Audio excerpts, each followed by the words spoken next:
Welcome back to the League-Kempner house. I'm starting today's video sitting in my car because winter has just slammed back on us. We went from 75 degrees and beautiful back down to a wind chill of 22, and a lot of that is just this wind. It doesn't look so bad now, but these big gusts are coming through, and I'm hanging out in my car to stay warm until the very last second, and that gust will hit and my car just rocks back and forth in the wind. It's a little frightening, and it's going to be really cold in the house, so I'm just going to hang out in my car until the very last second and run in. I wouldn't have come today. Actually, Joe didn't come. I had her stay home because I have to stay late with the electrician, and we have a lot of people here today. We have a special meeting with an outside nonprofit and new volunteers coming, but we're going to be chilly. While we're waiting, let me show you what happened earlier in the week. Because I'm a nerd, I've been watching tons of YouTube videos on dew point calculation. So it got warm, then it got cold, then it got a little warm again, then it got super humid, and now it's getting cold again. And just look.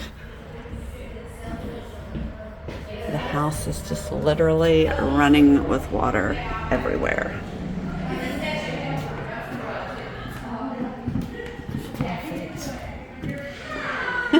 Now it's going to dry and you'll be able to see all our streaks. And look in here. It's bad. Bad.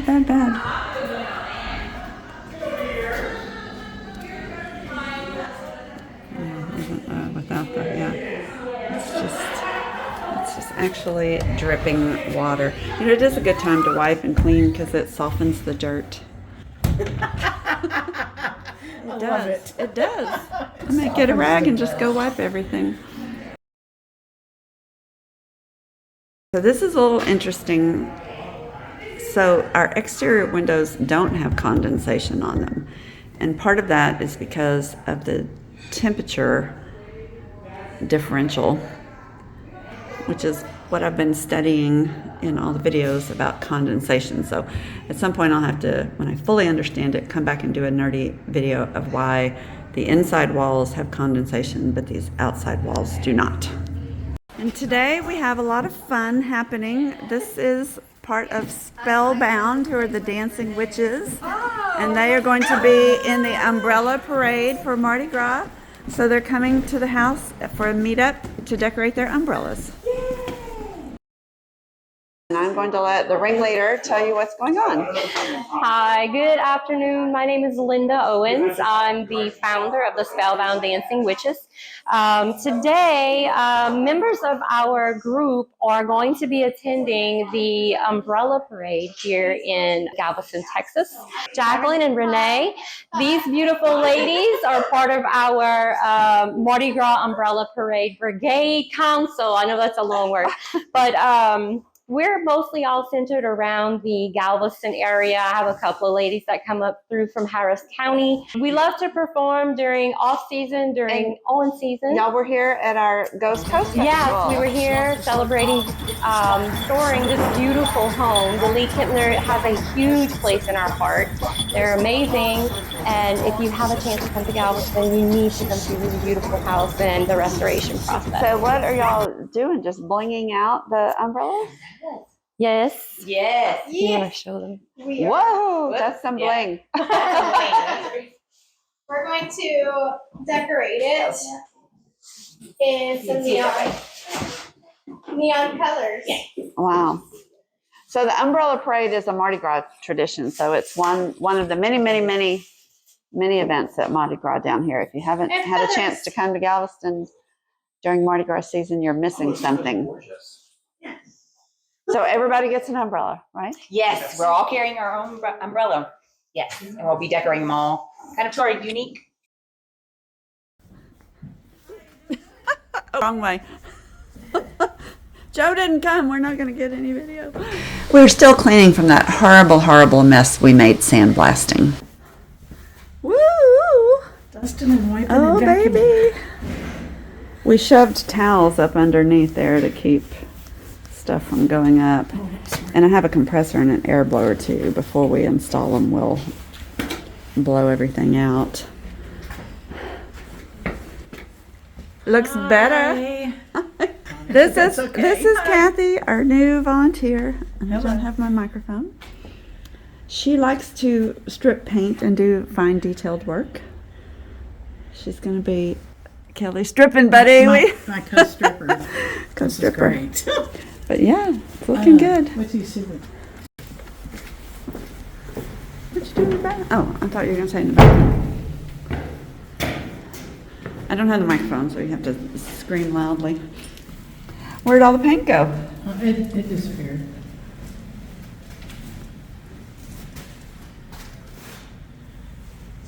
Isn't that amazing?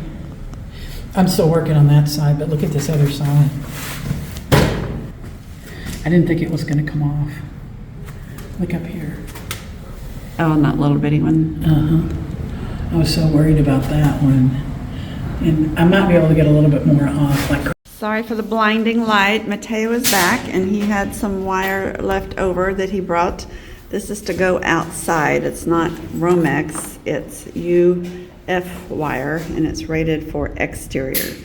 So it's here by the door. We'll have to drill a hole to put an outdoor light. So he's checking out our old light, and everything's tight, so no conduit. Can't pull it through the conduit, so he's going to cut it off and put a new box over that. And we bought all of this at Home Depot. Was actually the cheapest place, and it's a surface mount cover. So that's the one I got at Home Depot. I got everything that was on your list. Cool. So there's these are the two boxes. There's a bigger one over on the other side. Okay, the bigger one goes in here. Okay, what are those for? This is for outside, this is the service. Oh, that's part of the outside This is part. of the service one. Okay. So that'll go outside, right next to the 2 meter cans that we have. So this, meter, the small meter can, this guy, another meter can. And that guy, okay. And then I also found a cheaper version of the thing we need for the service. If I can pull it up. He's a good price shopper. Oh gosh, we're going outside. Just a little bit. We got a meter can and a disconnect. And I found an option that instead of having just a meter can and disconnect, it's a meter can and disconnect combo. Oh, okay. And so it's a lot cheaper than buying both. 2 components, it's all in one. all in Okay. one. So we got the meter can right there, and then this will all be the service side, and then that right there will, Well, that's cleaner to have one box yeah, than 2 one anyway. box. So it's So we need nicer. 2 of those. No, one.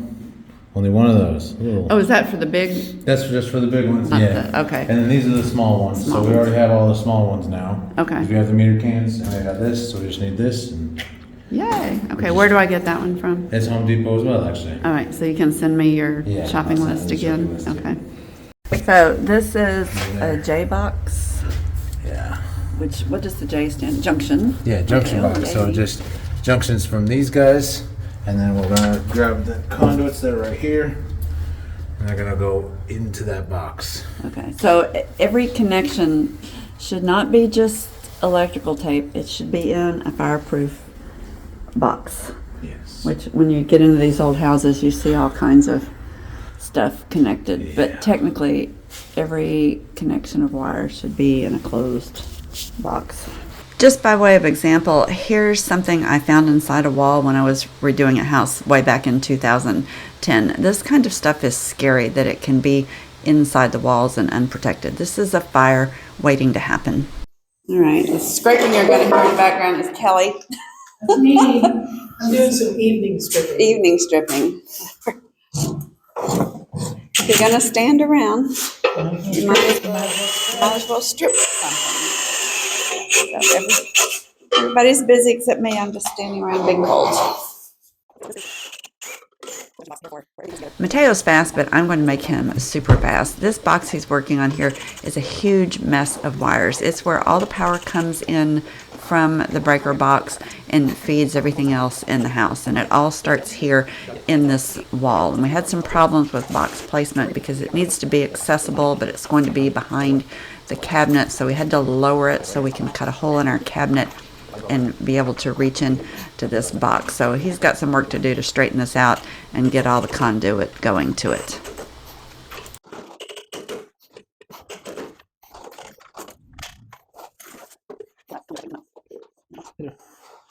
I'll probably just actually cut it and poke a hole in the back here.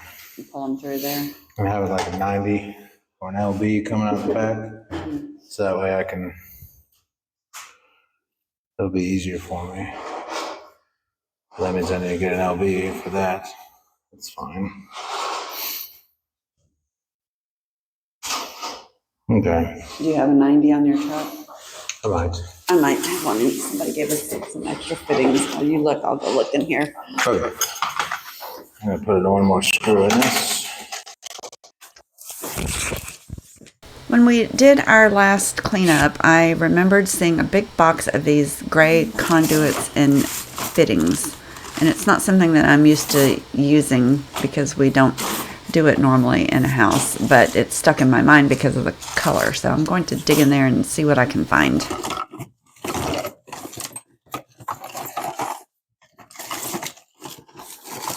I'll have everything but a 90.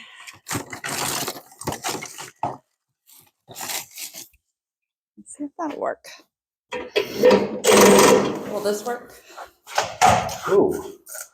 This a, so close. 3/4. Is that right? No, this one's a 1 inch. A 1 inch? Okay. Yep. Go back. Sorry. Okay. Close, but no cigar. All of this. There's some 1 inch. There's some 1 inch. Okay. All right. It's gonna get ugly.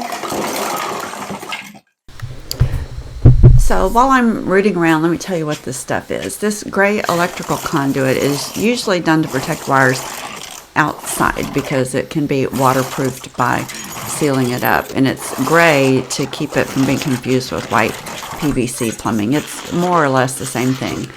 But in our case, we used it to put underneath the foundation so that we could pour the concrete and have a path to push wires through. And because that wire will be protected in the conduit, we didn't have to use Romex underneath. We used basically three bare wires, not bare, they have insulation on them, but they're not wrapped in that yellow Romex to push through. But because it's in that conduit, now we have to get that conduit connected to the boxes to connect in the regular Romex.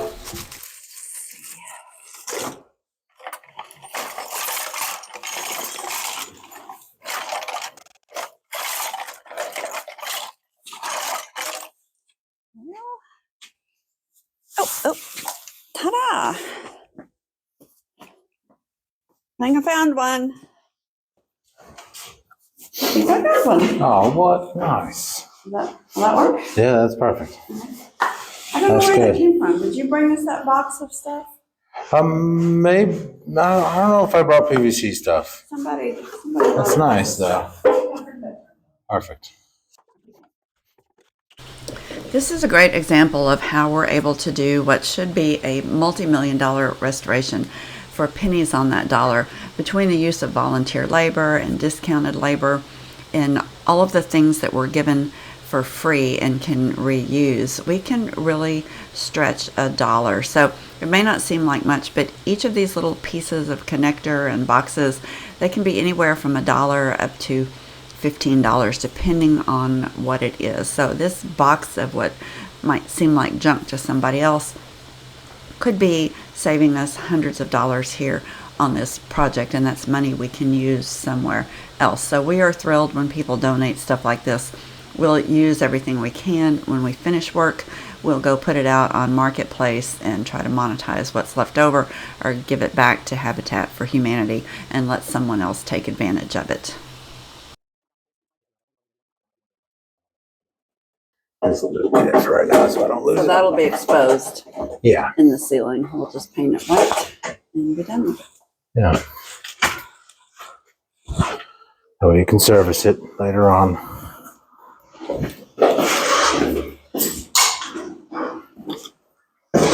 Okay. Now this one, so we're gonna put a LB on it now. Let's mark it. I can take that plywood off the back. It's just sitting there. If it would help you access. It would help. I mean, the toilet's over there, but let me move that out of the way. Unfortunately, I remembered that was not screwed in. It's just sitting there, so you can take it off so Mateo can actually, you can even do it from this side if you'd rather. Unfortunately, I already pulled wire through it, so just have to make sure I don't go all the way through the conduit.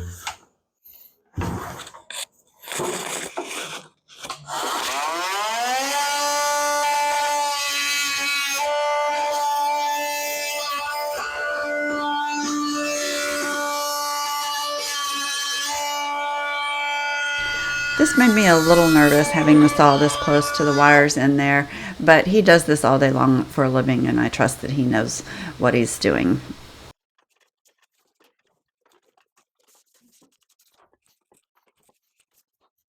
Okay, Mateo has a problem. I'm going back in my stuff. Because I saw something.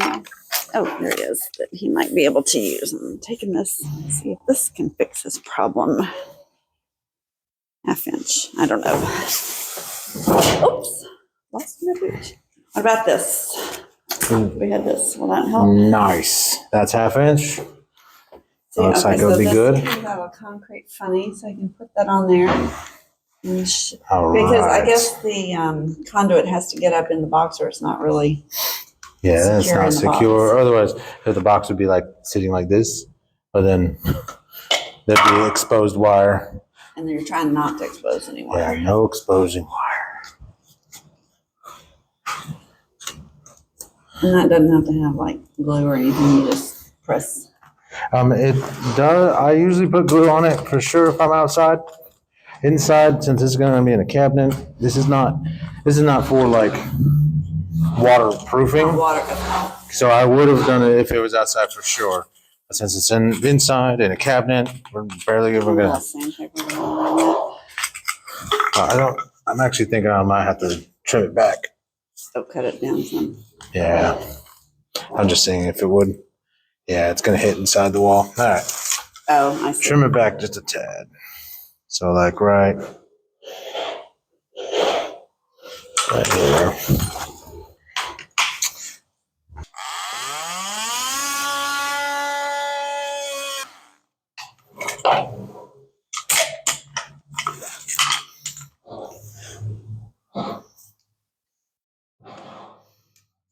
I'm really enjoying watching Mateo work. I don't know very much about electrical. My husband usually does all that, and we actually don't work much together because when we started out in construction, we had to take turns at the job site because somebody had to be home with the kids.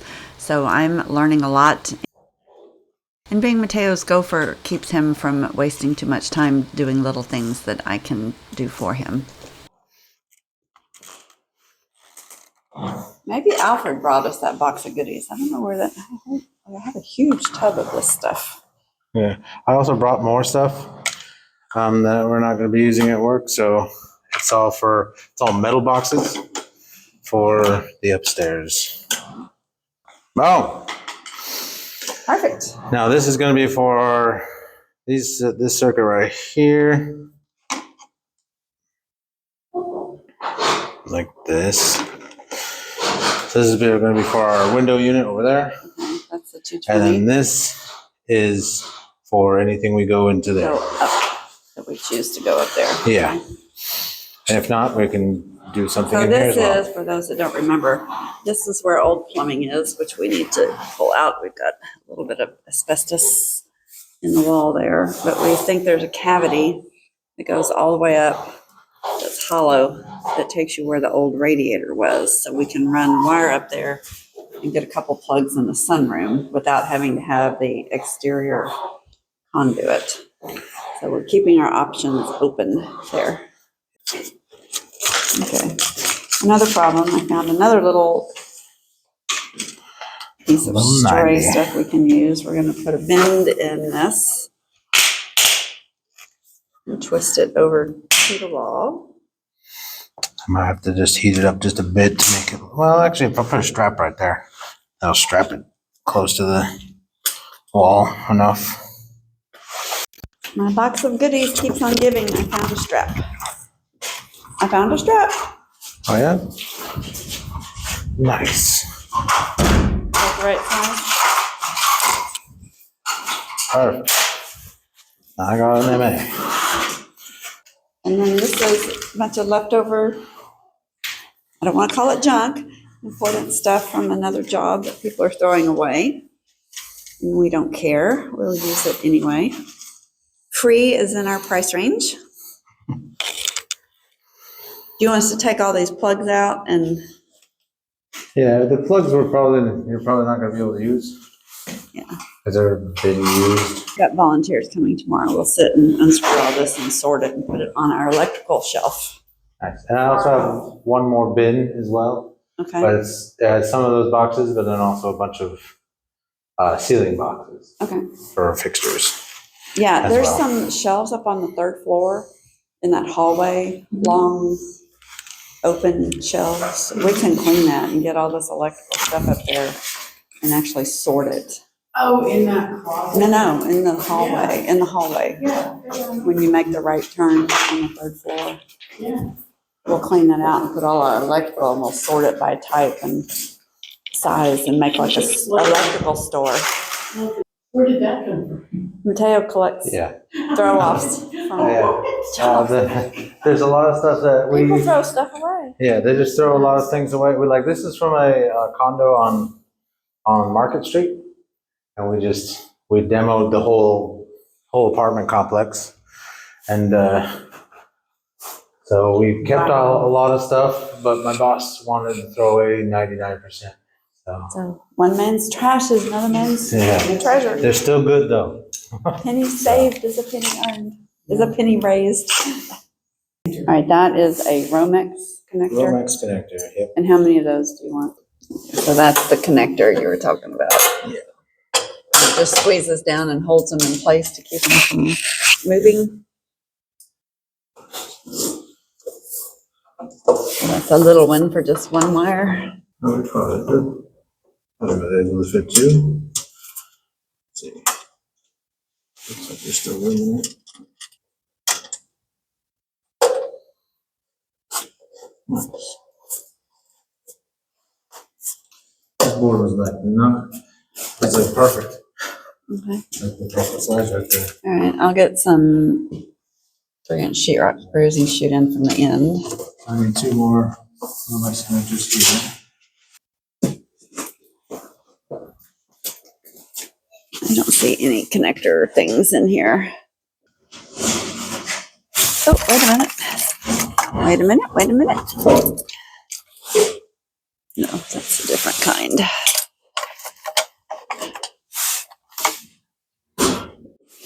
Wait, is this one, Mateo? Yeah. This one. What kind? It's one of the smaller ones, so I can fit 2 wires in it. I found a connector. So where there's one, maybe there's two. Straps. Okay, I don't see any more. That was the only one we had. Wait a minute. Ah, another load.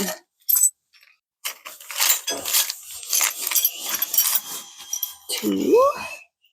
Found 3 more. I don't know. One looks bigger, 2 look smaller. Nice. That work? Yeah, this one unfortunately doesn't have a lock nut, but I might have. Oh, a lock nut. Oh, let me go look. Okay, Mateo's super fast. While I was looking for the nut, he already did this. So that is our interior panel for the apartment.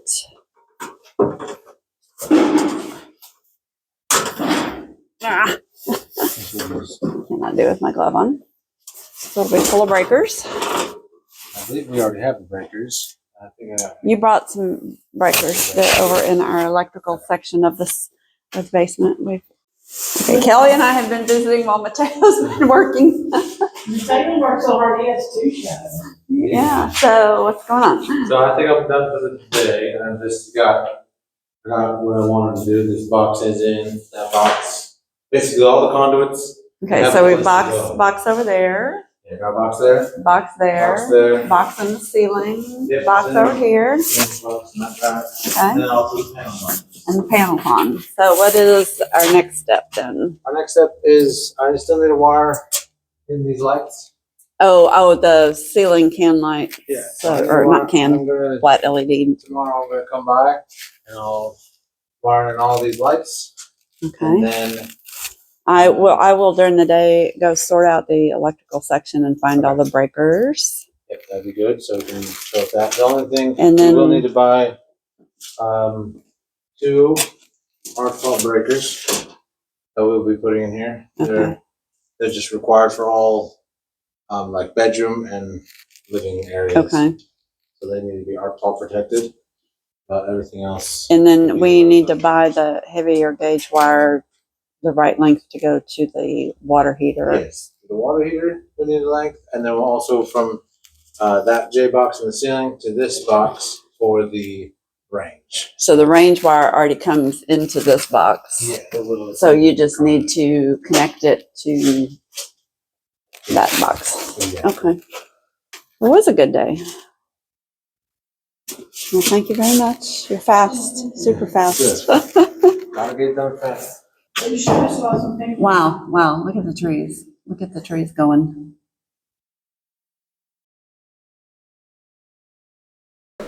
You're in for a bit of a treat today. Joe and I have wanted to go into this house forever. It's on the corner of 29th and Broadway, and there's a for sale sign. And as we were talking, we found out that our new volunteer, Ann, has her real estate license, and she offered to make an appointment and take us down to see the house. So we were very excited.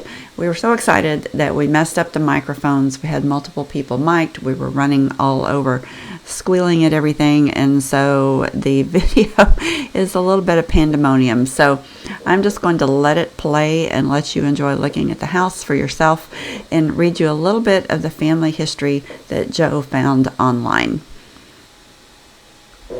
So this is what she found. She says, I couldn't find much about the house, but the family is interesting. The city of Van Alstyne is named after his mother, that's in Texas, and the city of Lufkin is named after his father-in-law. So he was another second-generation wealthy guy, although not from Galveston society. From what I can tell, he was a cotton broker. So here's just a assortment of some of the things she found. This is fun. It's from a Galveston Tribune article in 1904 describing a luncheon at the Van Alstyne house. Brass candelabrum with beaded shades in the same pinkish red as the rose gave coloring to the table. The room was darkened, and everywhere the hue of rose was apparent. I found this a little prophetic because the vibrant, deep red striped walls of the house, the whole thing glows red right now. Here's another excerpt taken from a ghost tour website. Sometimes called the Gingerbread House, the 5-bedroom mansion on Broadway and 29th Street dates to 1891. Built for Alfred Van Alstyne and his wife Catherine, the home is purportedly one of the most haunted on the island. With both homeowners passing in the home and being buried very nearby, it's no wonder they hang around to keep an eye on their gingerbread-adorned Broadway beauty. Most stories permeating the home's walls revolve around the attic, voices, and a watchful Victorian man. A letter written by Catherine immediately after the Great Storm of 1900 was uncovered in the home. She wrote, "Can you imagine 50 of us crammed underneath the stairs, and nowhere else to look but through the window and count their blessings as bodies passed by?" Now, the stairs to us did not look like it could hold 50 people underneath, but the house has clearly been chopped up a little in the back, so it's hard to know exactly how it would have been structured, although the front and the main rooms appear to be untouched. But back to the family history.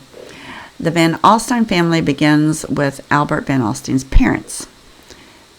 Albert was born a privileged son of William Ashley Van Alstyne, a major Houston and Texas Central Railway stockholder. The father, William Van Alstyne, was from Shattuck Landing, New York. I hope I said that right. He came to Texas in 1841 to seek his fortune, And in 1866, he lived in Houston on Rusk between Maine and Fannin, and was on the board that brought the first train to Texas, the Buffalo Bayou, Brazos, and Colorado Railway, which later became part of the Southern Pacific's main line.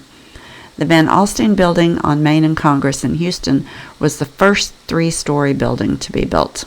To me, that's very fascinating because that's very close to where I live. Albert's mother, Maria Van Alstyne, became one of Houston's richest women, and in 1873 even had a town named in her honor. Van Alstyne, Texas is located about 45 miles north of Dallas. The town is the only one in Grayson County, Texas, to be named after a woman. Albert himself became a partner in a building systems supply firm. I don't know what that means, but he relocated to Galveston in 1883. After moving into the gingerbread house, he lived there with his wife Catherine, a talented singer, and eventually their 2 daughters, his mother-in-law and brother-in-law, who were a widow and son, respectively. That brother-in-law was Abram P. Lufkin, who's the namesake of the timber-rich small East Texas city, Lufkin. They also had a family servant, Lily.